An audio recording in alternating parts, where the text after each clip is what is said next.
Alrighty, we are here finally in Inazuma. The backdrop is amazing. We have some TMNT freaking meeting over there, and of course we have some samurai that we don't want to deal with behind us because you're probably here most likely because of the fact that you just got your ass kicked by this sort of mechanical hypostasis, in which name I can't even remember, but I like calling it mechanical hypostasis. And trust me, I got my ass kicked as well because I severely underestimated this fight because there are a few things about this fight that are a little bit quirky. One is that depending on the RNG of the fight, it may make your fight extremely easy or extremely difficult depending on the monster it spawns once the enemy decides to go into the defense state as per the instructions in the game. So if you have the crab, it's going to be extremely hard. If you have the little snake looking thing, it's going to be easy. But regardless, three things you need to keep in mind. One, please be built for this fight because this fight isn't difficult, it's just annoying. Two, you can totally do this free to play. I'm doing this with Traveler, Amber, Noelle, and Lisa. You can replace Lisa with Xiangling for the 25% extra bonus from Pyro Resonance. But for the sake of this fight, I'm going to be using a specific little build that perhaps might make it easier for those that don't have the specific characters built. So, with that said, let's get into the gear really quickly. We have weapons, Fillet Blade. Fillet Blade is a very good choice. I actually wanted to do Festering Desire, but I realized that perhaps people don't have this thing because it is a limited time event weapon. But everyone can access a Fillet Blade, and people misunderstand this blade a lot. It says on hit has a 50% chance to deal 400% attack damage to a single target. That means any form of damage. It doesn't just mean when you have to hit someone with the actual blade itself. You can do the Anemo Burst, you can do the Starfell Sword Geo Rock, you can do the Electro skill from Electro Traveler. It doesn't matter. As long as you hit them, you have a chance of dealing this big piece of damage to the enemy. Artifacts are 4-piece Noblesse. You can do whatever you want. 2-piece Archaic Petra or whatever, I don't really care. Just as long as you can do some damage dealing stuff, Geo Travel will be your main source of DPS in this fight. Constellation will be at 6 because, of course, you are now finished with the Leader chapter, and we've been in there for the last, 2/3 of a year. I feel like if you've been playing this long enough and you're here already, you have at least C3. So, I don't know. It boggle me if you don't. But you know what? C0 will be just fine as well, as long as you do some damage with rocks. Speaking of rocks, our talent levels are at 7, 11, 11 because of the constellations and because I chose to level them quite well. Not extremely well, quite well. We have Amber. Let's take a look at her stuff. No, we're not using Favonius Warbelt, we're going to use Slingshot. As Slingshot will be easier in terms of consistent damage and landing the crit hit that we actually do need. Artifacts, 4-piece Wanderer's Troupe, because of course we have standard fare Pyro Charge Shot with Amber. She excels at that. Constellation, don't worry about the constellations. It could be C0. Don't worry about it. C0 Amber will fare just fine. And of course talents will be maxed out, but that's only because I am a lovely Amber main, and also because Amber is my babe. But of course this can be at a lower thing. But if you do want to do a form of if you do want to do extra damage with a charge shot, of course level this up. And if you are using her with a Noblesse build, of course do Fiery Rain instead. But I digress. Let's go to Noelle. Noelle should be using the White Blind, but you can use other forms of Claymores. I can use the White Iron Greatsword because, again, all her stuff scales off of defense, nothing else. Artifacts, 4-piece, we're chasing Bolide. You can do whatever you want. You can do 4-piece Archaic Petra. You can do 4-piece we're chasing Bolide. 2 of each, doesn't matter to me. She is Constellation 6, but please don't worry. I'll be using her mostly for shield, as there is a chance that there's an undodgeable move that comes around her too, and you just have to tank it. So unfortunately Noelle will be your failsafe there. But again, I'm not going to be using her for attacking because she is pretty overpowered at the moment in terms of doing really good damage to this fight.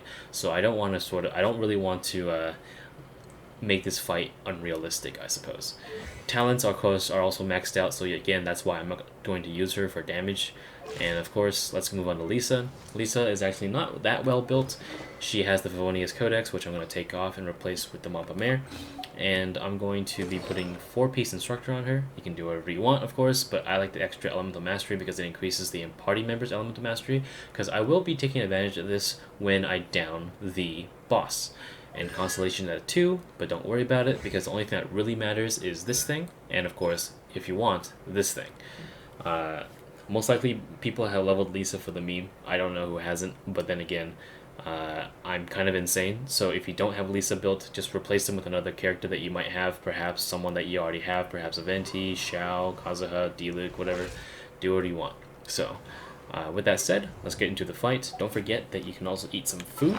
I'm going to eat myself some jade parcels. And do keep in mind that sometimes when you go into this fight, the fight will just start immediately, so just be on your toes when it comes to this fight.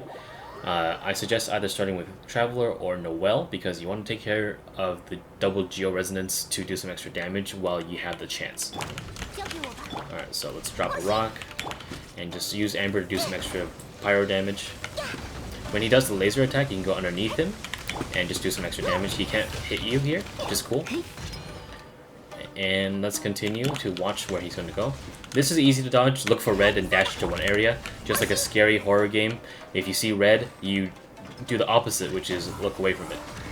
Again, when you see red, dash once, you should be fine. And of course, Fillet Blade came in clutch there with some extra 2000 damage. Use Amber as some extra pyro damage. And most likely right now he's going to be doing this sort of thing. You can also run away from the laser and make it that you can deactivate his thing preemptively. But most likely right now he's going to go into the middle right here. And this is where you want to bust out Noelle, and just keep an eye out for anyone that has a health bar. There's only one enemy and it's randomly generated, so it's RNG. You can be either unlucky or lucky. So it seems like I'm lucky. I have the little like weirdo thing here, and all I'm going to do, I'm going to burst this thing. Alright, everything is paralyzed. That has the least amount of HP out of everyone, so I'm going to use Lisa's thing here, blast them with the Fiery Rain, and just continue to blast. It should be very easy to kill. Maybe drop another rock on them, and should be done.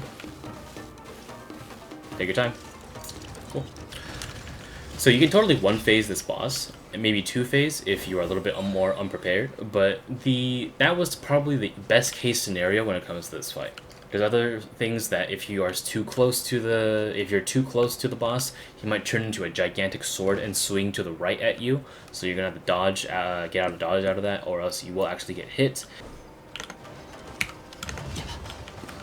There's also a time where he turns into a freaking blade and like spins around and hits you, so you gotta be careful with that as well. There's also a cube move that you want to save your stamina for. I'll show an example of that right now. Please pardon the commentary as this was deleted footage. You can actually go underneath him to avoid more damage, but otherwise just be careful.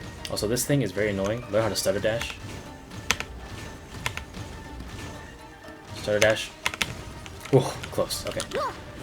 And the hardest minion, I would say, that comes to life would be the crab, because the crab actually prevents you from doing damage at times, as it actually blocks your attacks. I'd say the one we got was the easiest one. The second easiest one would be the serpent thing that comes around, looks like a freaking like oil snake lamp, or oil lamp snake. But regardless, I think a very good guide is actually in the top right corner. My friend Sunwei actually made a detailed breakdown of this video. It's just that we chose to have different units because I liked having overload when it came to this fight because it made it a lot easier. But he had it where he just kept it very simple and used both Traveler and Noelle and nobody else. So depending on how you want to fight, and if you have leveled either Lisa, Amber, or perhaps even other characters, perhaps you want to give his video a look because his video is actually pretty useful. He stayed up after we called because I was too tired and I had work in the morning, and currently he got that shit out and it's a very good video. So again, check it out for some extra help. But otherwise, I guess I'll just end it with my own run of my regular squad, I suppose. But otherwise, I hope this was helpful. See you later.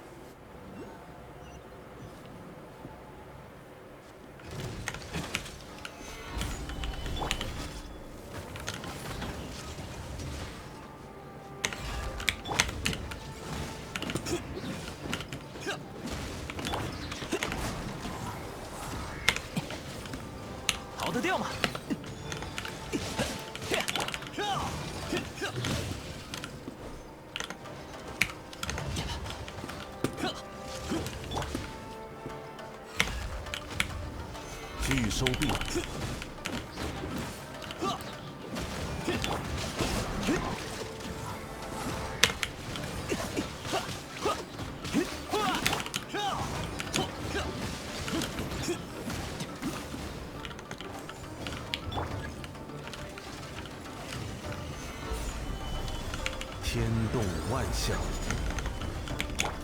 审判，